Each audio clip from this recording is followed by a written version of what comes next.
আপনাকে জানিয়ে রাখি, এখন আমি আছি সিনেট ভবনে, যেখানে ডাকসুর যে ফলাফল ঘোষণা করা হয়েছিল আরও ঘণ্টাখানিকের আগে।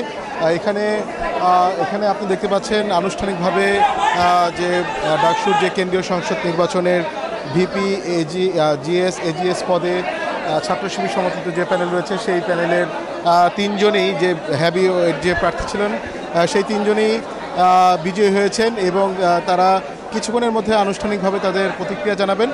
আর আপনাকে জানিয়ে রাখি যে আনুষ্ঠানিকভাবে যে ফলাফল কিছুক্ষণ আগে সিনেট ভবনে জানানো হয়েছিল, সেই ফলাফলে বলা চলে যে শিবির সমর্থিত যে শিক্ষার্থী যে জোট ছিল, সেই শিক্ষার্থী ঐক্য জোট এরই মধ্যে বলা চলে ভূমিদোষ বিজয় অর্জন করেছে।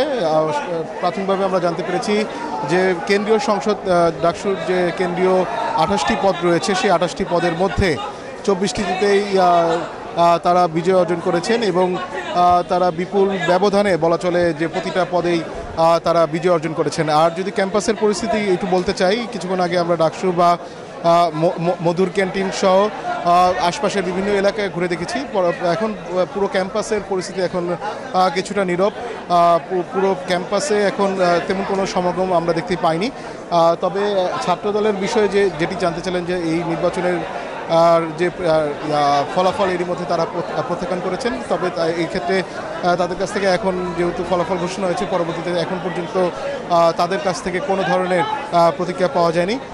তবে এখানে যেহেতু দেখতে পাচ্ছেন সিনেট ভবন নিচে যে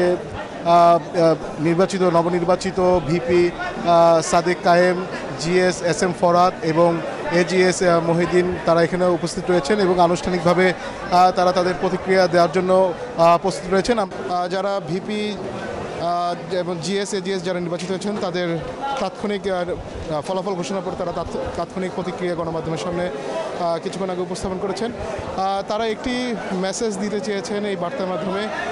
তারা যেহেতু নির্বাচিত হয়েছেন, ভিপি প্রার্থী সাদিক কায়েম তিনি বলেছেন যে তাকে যেভাবে শিক্ষার্থীরা এতদিন পেয়েছিলেন সেভাবেই ভিপি নির্বাচিত হওয়ার পরে পাবেন এবং শিক্ষার্থীদের সমস্যার সমাধানে তারা কার্যকর ভূমিকা রাখার যে প্রতিজ্ঞা তারা করেছিলেন তাদের নির্বাচনী ইশতেহারে, সেই ইশতেহার তারা পালন করবেন এবং তাদের বিষয়ে যেহেতু ইশতেহারে যেমনটা তারা বলেছেন 6টি বিষয়ে হ্যাঁ বলেছিলেন এবং 6টি বিষয় না বলেছিলেন, সেই বিষয়গুলো তারা বাস্তবায়ন করার জন্য তারা সর্বোচ্চ চেষ্টা করবেন। এবং এখন পর্যন্ত যেহেতু শিবিরের সমর্থিত যে প্যানেল তাদের প্রতিক্রিয়া আমরা পেয়েছি, তবে অন্যান্য ছাত্র যারা প্যানেল ছিল তাদের প্রতিক্রিয়া কখন নাগাদ পাবো সেই বিষয়ে আনুষ্ঠানিক কোনো তথ্য নেই।